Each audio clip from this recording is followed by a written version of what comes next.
अस्सलाम वालेकुम गाइस, की हाल है ਤੁਹਾਡਾ। Welcome to Creative Dhaba. तो गाइस कैसे हैं आप सब लोग। आई होप आप सब अच्छे होंगे और अपनी लाइफ में खुश होंगे। तो आज मैं आपको बताऊंगा मक्खन बनाने का तरीका कि आप दही से मक्खन कैसे तैयार कर सकते हैं। जैसा कि आप सबको मालूम है कि रमज़ान शरीफ की आमद है, तो अगर सहरी में मक्खन इस्तेमाल किया जाए तो पूरा दिन रोज़ा अच्छा गुजरता है और प्यास भी नहीं लगती। तो चलिए फटाफट से वीडियो को स्टार्ट करते हैं। तो ये मैंने दूध की मलाई इकट्ठी की हुई थी, इसको मैंने फ्रीज़ किया हुआ था। ये सारी मलाई है, मैं आपको दिखा देता हूँ।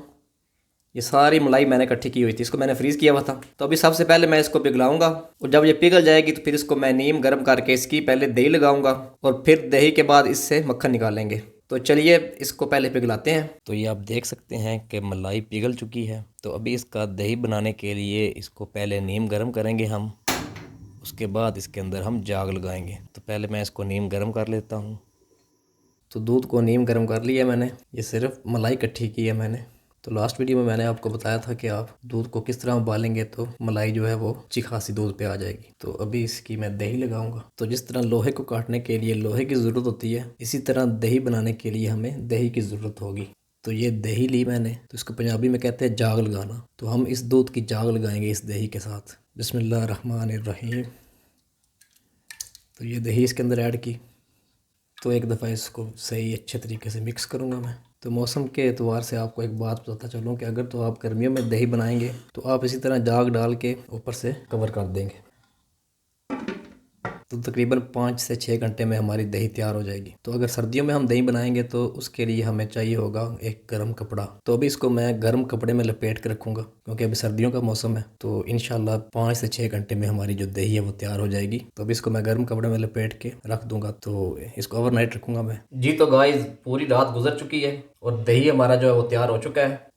तो ये चेक करें, काफ़ी हार्ड किस्म का दही हमारा तैयार हुआ है।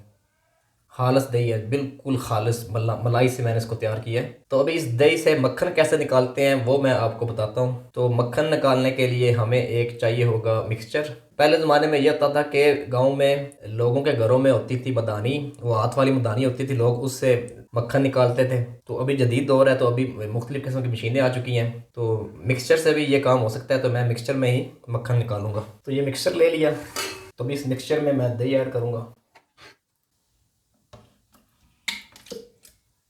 तो अभी इसमें मैं 1 गिलास पानी है वो ऐड करने लगा हूँ। अगर तो गर्मियों में मैं मक्खन तैयार करता तो फिर मुझे इसके अंदर ठंडा पानी या बर्फ़ ऐड करनी पड़नी थी। तो क्योंकि अभी मौसम सर्दियों का है तो मैं इसमें नॉर्मल पानी जो है वो ऐड कर रहा हूँ। तो ये 1 गिलास मैं इसके अंदर पानी ऐड कर रहा हूँ। तो अभी ऊपर से मैंने इसको कवर किया और मशीन को मैं ऑन करने लगा हूँ।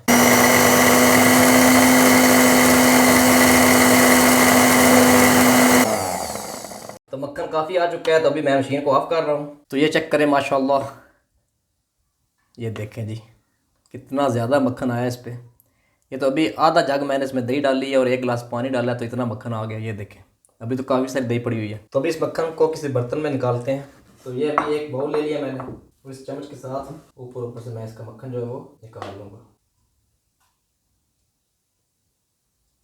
तो ये चेक करें जी, माशाल्लाह, ये आधा जग दही था और 1 गिलास मैंने इसके अंदर पानी ऐड किया है, तो उससे इतना काफ़ी देखे मक्खन निकला है। तो अभी इस मक्खन के अंदर लस्सी मौजूद है जो आहिस्ता आहिस्ता साइडों पे आ रही है। एक दफ़ा सारी लस्सी साइड पे हो जाएगी फिर हम इस लस्सी को भी इससे निकाल लेंगे। तो अभी जल्दी से मैं बाकी दही का भी मक्खन निकाल लेता हूँ। तो अभी इसमें जो लस्सी है वो मैं अलग से किसी जग में निकाल लेता हूँ।